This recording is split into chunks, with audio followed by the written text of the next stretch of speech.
Hey there everybody, long time no see. I owe a lot of you an explanation about where I've been for the last 6 months, and so this is going to be a long one and I've got a lot to say. If you follow me on Instagram, you will know where I've been and what I've been doing. My true crime channel came to an unannounced hiatus, and there were several reasons for this. I mean, obviously everybody knows what's been going on in terms of my bereavement. It's still early days. It's been 18 months into widowhood. I'm still navigating this new existence. I'm still figuring out a new way of living. I'm on a journey and I'll always be on a journey. Everybody is. When it came to November, just gone, something dramatic happened which has transformed my life. I'm on Folkestone Harbour Arm at the moment. This is my hometown. I normally don't like to dox myself or anything like that, but I don't mind saying this is where I'm from because it's actually relevant to the story now. But just here, I'm just going to turn the camera around. I'm going to show you what the sea looks like. This is the sea. Isn't it lovely? It's very overcast today, but there's barely any breeze. I suppose you could call them ripples really rather than waves. It's just so beautiful. And apparently we're going to get some thunder later, and we've got a nice bit of fog going on over there. I am actually very much a doom and gloom, cloudy sky, drizzly girl. I don't really like sunshine. Yesterday was disgusting. It was too hot. But anyway, let's get into the story, guys. Just going back a little bit to my journey as a widow. There's a runner coming. I'm not going to film them, but you might hear them. My adoptive mother was a widow. She adopted me as a widow, and she had lost her husband 6 months prior to my birth. She told me not much about what happened, and to be honest, I really wish I'd listened more. But what she did tell me was very significant, and it's something that is mirrored in my life too. She was in this 4-bedroom house on her own for 3 months, didn't laugh or smile, and then one night she was, of all things, watching the Des O'Connor show. Des's laugh was so infectious. She couldn't help but laugh with him, and then felt guilty afterwards for laughing. However, then very quickly snapped out of it. I thought, why should I feel guilty? I've got to do something with my life. That gave her the inspiration to do what she always wanted to do. And we all have our number one passions in life. Mine is writing. For yours, it might be art, it might be language, it might be travel, it might be extreme sports. For my mother, it was children. She'd had 4 children, but she'd always wanted to work with children and help children. But at this point, she decided to become a foster mother. That's how she ended up adopting myself and my half-sister. It was only a few weeks after my lovely Em died that I was at home with a friend, and we were making things out of clay, just something to do. And we were looking at Netflix, and I saw something which I'd seen before but not really paid much attention to. Philomena Kunk, or Kunk on Earth or Britain, or whatever it was. My friend said to me, oh, that's really funny, you'll like that. So we put it on, and that was the first laugh I had. The first laugh after being widowed is so important because it doesn't make everything all better. It doesn't change anything.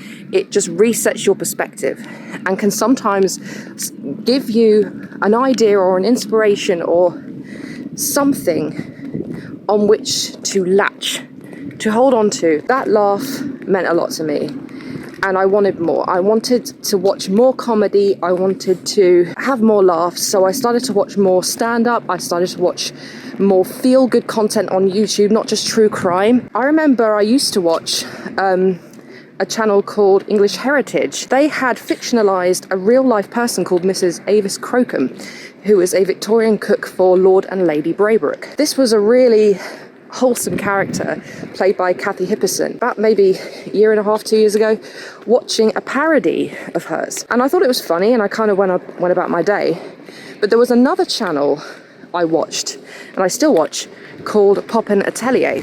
And it's run by a lady called Marina, who does doll art. For a long time, I think I just want to do that. I want to do a doll, and I have done a doll. I will tell you about that in a bit. But as I was watching her, because I love her, she's brilliant. I remember thinking, I wonder if anyone's parodied her. So I had a look around, and lo and behold, she's been parodied by no other than the same people that parodied Mrs. Crocombe. This is a channel called Novimpia, a combination of the names Nova and Olympia, the drag names of these two wonderful drag queens. I went down a bit of a rabbit hole with their content, mostly looking at their parodies. They'd done Nigella Lawson, they'd done The Honest Vocal Coach, they'd done Graveyard Girl, Ask a Mortician. Their content generally, not just their parodies, but videos they did both in and out of drag, were just hilarious. They had me howling. They're so relatable as a couple. You've got the really wacky, funny one, which is Olympia, and then you've got the kind of more serious, deadpan, yet likes a joke Nova. I just adore them. They're so good to their fans, incredibly good to their fans. And I decided to support them on Patreon because of how much they've made me smile, how good they've made me feel. Circling back a little bit to Philomena Kunk, and I was searching for more comedy. There was one comedian I found, which I didn't know at the time. I didn't know he was local to me, Richard Franks.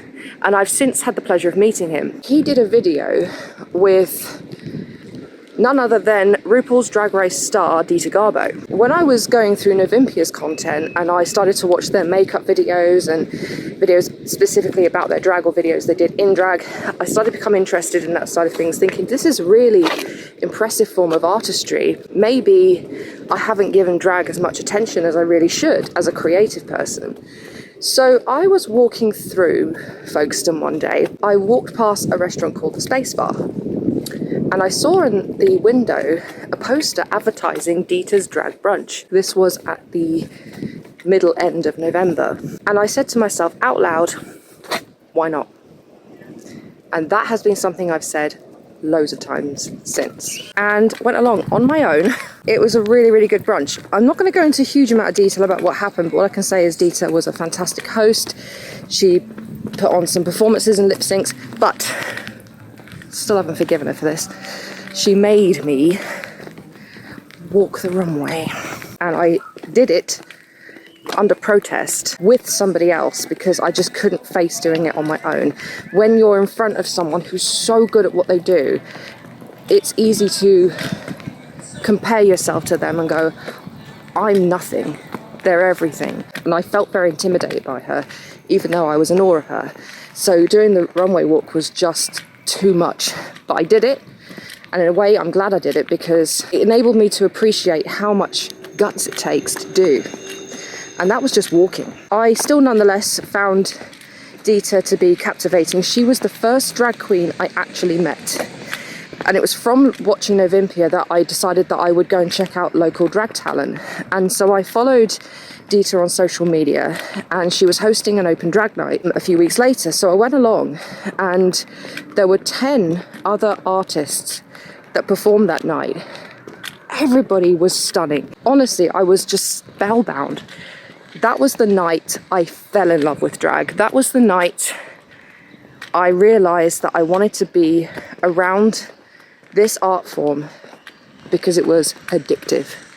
I call myself a drag addict now. That was also the night that I met Dita's partner, Fever Dream. Fever Dream and I clicked the second we met. We got on like a house on fire. We kind of matched each other's crazy. Hope she doesn't mind me saying that. I continued to follow on social media some of the local drag acts, and then I went to another drag brunch and then another open drag night, by which time Fever Dream and I had become friends. I'd seen Dita and her a couple of times, and not quite at that point, but kind of decided to do drag myself. And the way that came about was that right from when I started to introduce myself to people in the local queer scene, because also meeting Dita and Fever Dream enabled me to get back into the queer community after being away for so long, because it was so bitchy, cliquey and exclusive when I was in my late teens and early 20s that I just didn't bother going back into it. And now it's much more inclusive, it's much more accepting of different personality types, quirks and differences, which it should be. Any community should be, especially the queer community. People kept encouraging me to do drag myself, and I was like, absolutely not. If I found doing the runway that hard, there's no way I could lip sync. I can't dance, I'm dyspraxic, and that means I can't balance or move very well. I'm very ungainly. Waiting for the second open drag night, that's when the whole thing about the doll came into focus, because as I said, I'd wanted to make a doll for a long time, and I thought, who can I make? I want to make it for somebody that I can give it to as a gift, because that's how I show my love to people. I make art and give it to them to show them I appreciate them. And I try and personalise them as much as possible, or sometimes just make something random and say, here, you can have that. After the first drag brunch, I knew who I was going to make, Dita Garbo. So over the next 4 months, I took the Monster High doll Draculaura and I turned her into Dita Garbo. I changed her skin tone, I repainted her face, and I made some outfits and accessories. Most of it was from scratch. I kept one pair of fishnet tights, a pair of boots that I cut the tops off and then built them back up with thermoplastic. But otherwise everything was made from scratch, including the wigs. There were 3 interchangeable outfits, 3 wigs, and one of the outfits I made was what Marina from Pop and Atelier had done, where she actually made a Jessica Rabbit doll. And I thought, I'll make a Jessica Rabbit dress for this doll. I was making the dress and I thought to myself, what was that song she sang? So as I was making it, I brought up the song on YouTube and then looped it, brought up the lyrics, and I was just singing it to myself. And that's when I thought, I like this. I can sing this. Just a bit of history there. When I was about 15, I taught myself to sing. I developed my voice over a few years, and I did actually get quite good. The only problem is I didn't have any professional training. I went along to a religious group at the time. Well, not religious now, but back then I was. And we did a lot of singing, and people there said, Eri, you've got a good voice. I then joined their choir. The only thing with that choir was that there was no warm up, there was no exercise, we didn't listen to each other. It's just, here's the song, sing it. Quite a lot of the people that were there were really good, way better than I was. I came to the conclusion then that I couldn't sing, that I was bad because everybody else was so good. After 4 years, I was 19, I stopped singing. At home, anywhere. And that's a shame because I enjoyed it. When I was making the doll, sorry, there's some work going on. It's over there, sorry, you can hear some tractors and stuff. When I was making the Jessica Rabbit dress for Dita's doll, and I learnt the song Do Right, I found that bluesy, subtle, sultry tone suited my voice, and I found that old Eri, that joy that I found from singing when I was in my teens, come back. And although you don't hear yourself the way other people hear you, I could tell that this song suited my voice. And I thought maybe, just maybe, with my red hair, which is not looking great in the rain at the moment, I could maybe do a one-off performance as Jessica Rabbit, not necessarily a drag performance, but just a performance, and I could sing the song. But then the idea festered of I could be a singing AFAB queen. A lot of the time people think that drag queens are always men. No. You can be any gender, cis, trans, non-binary, whatever, anything in between, and be any kind of drag artist you want.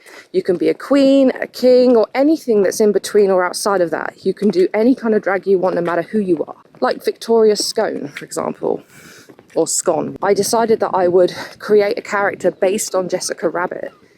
I would do a performance of Do Right, but then take that character and make her my own. After presenting Dita with the doll, which she loved, by the way, I started to socialise more with some of the local queens and kings. I was talking to one of them, who is also Fever Dream's drag daughter. He actually himself is a vocal coach. And in my local bereavement group, we had invited a lady along who is a local blues and jazz singer. She's very well known, called Katie. Katie told me about some people she knew who were vocal coaches, and one of those vocal coaches was this drag artist's vocal coach, if that makes sense. This drag artist said to me, look, I actually trained under one of them, and I have all of the grades, so I'm actually a qualified vocal coach myself. So if you don't get on with this person, you can come to me for lessons. Turned out I didn't hear from that vocal coach for 2 weeks. So, and even then, before the 2 weeks were up, I had made up my mind I was going to go to this drag artist for vocal lessons. Their drag name is Catastrophe, and they are Fever Dream's drag daughter. We became friends, and then I also became friends with some other artists, and then eventually I decided I would actually come out and announce it and say, I want to do drag. Fever Dream is a singer. Dita Garbo, as people know, is a dancer and lip syncer. I can't dance, I don't want to lip sync, I want to sing. So it makes sense that my drag mother is also a singer, and a professional singer at that. Excellent vocalist, excellent composer and musician. And also we get on so well, really well. And so I asked her, which I know is against ballroom culture protocol, but you know, I needed help and I wasn't going to sit there and wait. So I asked outright, please, could you be my drag mother? And she said, absolutely. Since then, we have talked about what I want to do. I've had months of vocal lessons, improved my voice a lot. I've still got a lot of improvement to go. If you follow me on Instagram, you'll see that I've posted a couple of videos of me singing. I then had my first wig commissioned 2 weeks ago.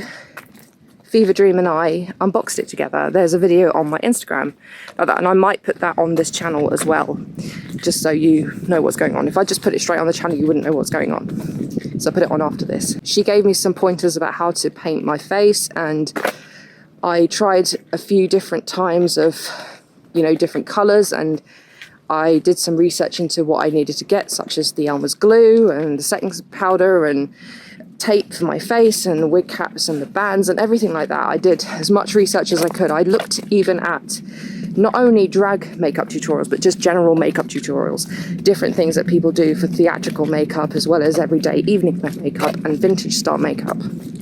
My character, who I decided to call Jessica S. The S stands for literally and figuratively something. Anything, could be anything you want it to mean. So I've been having vocal lessons, and I've been officially welcomed and adopted by Fever Dream. So it's a very unusual setup. A drag queen couple, just like Novimpia, who both have 2 drag daughters each. I've met several kings as well. I've even seen 2 very talented kings make their debuts, and one of them got a standing ovation. They were fucking amazing. I was in awe, total awe of them.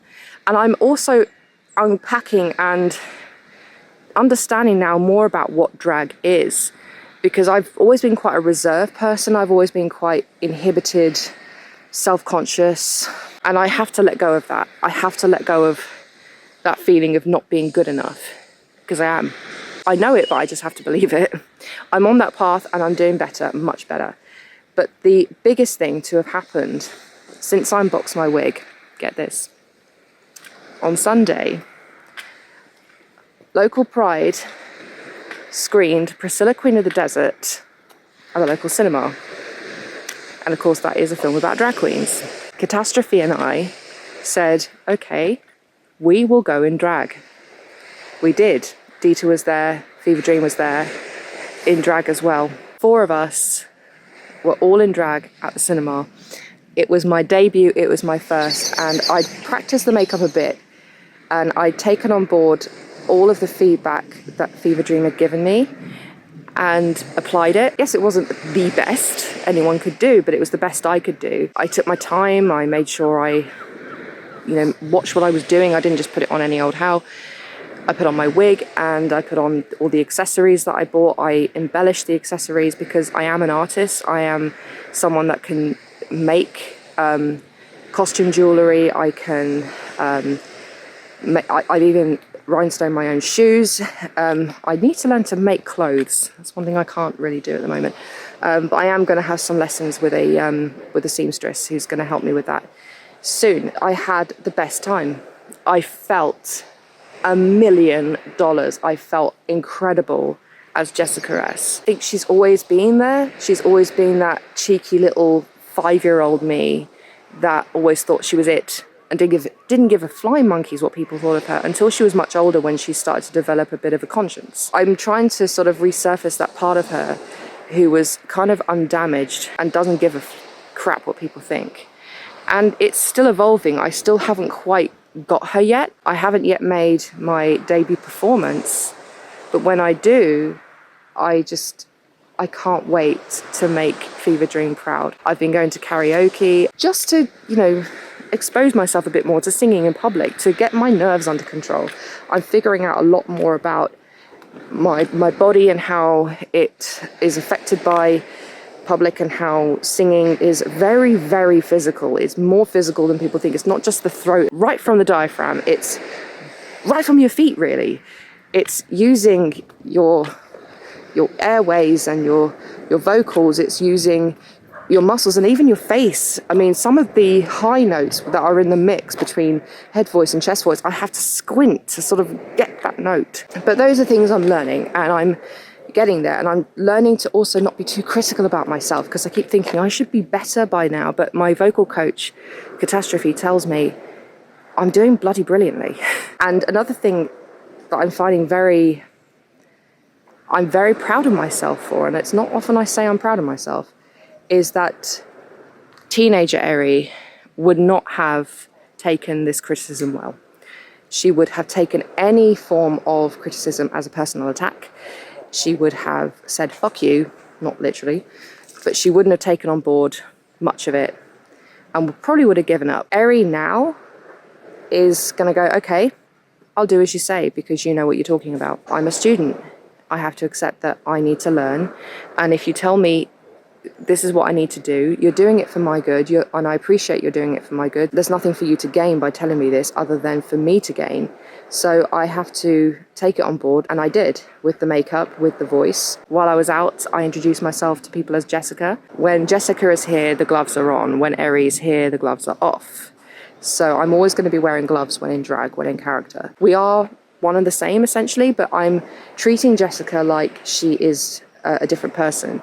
And I'm trying to get her personality to come off, so I am posting on Instagram on her account as Jessica, throwing shade at me. God, she can read me so well. I love it. I mean, I'm throwing shade at myself, and it's kind of like my way of being almost self-deprecating, but not at the same time. But it's also showing Jessica's character. I can safely say that I now have a new family. It's not easy, and I've said this on Instagram before, it is not easy for people to let a new person in to an already established dynamic. People can get very comfortable when they have the members that they feel makes them complete, or even if they don't feel complete, getting a new person in is not an easy thing to do. But they have accepted and welcomed me with open arms, and I've got 3 sisters now. I have a mother, I suppose you could say a stepmother. I'm actually accepted for the first time ever. Well, my wife accepted me. Very few people before that have, only a few. But I've got way more friends now than I ever did have. And I'm back in the queer community. I'm doing things for pride. In the last 6-7 months, I've done a lot. And I've been openly welcomed. But I had to allow myself to be liked. I had to hold back on sabotaging friendships, which I have been so good at doing, and I only realise now that it was actually me that was sabotaging it because I thought that people would reject me, so I would reject them before they rejected me, and I had to stop. Months ago I said in the Rainbow Wood vlog that I wanted to move up north and just live in the country with nobody around me and just have animals. That is no longer on the agenda. I love my hometown. I love Folkestone. It's become so queer. And it's so good, especially what's happening now with trans people being vilified and under fire. And I stand firmly with the trans community. It's who they are as a human being that matters. And what people do have or don't, whatever gender somebody is none of your business. It's got nothing to do with you. All you need to be concerned about is what kind of person they are. I think the people I've met are the best people I've ever met. So inspirational. So wonderful. I'm still very much in awe of them. I've got a lot of work to do before I can truly feel worthy of my crown, because when I made my debut I said the princess became a queen. I am now a queen. I've made my drag outing debut, so I am now a drag queen, and I am happy. I am very happy, and I know that happiness won't always last, so I need to appreciate it while it's here. I want to get to the point where I can call on Jessica when I need her and she can go, I'm here bitches, watch out. I'm not ready to make my debut yet, but when I am, I will let you know. Lots of love. Catch my next true crime video, which will be out very soon. It's been filmed. I'm in the middle of editing. It will be here very, very shortly. Love you lots. Bye.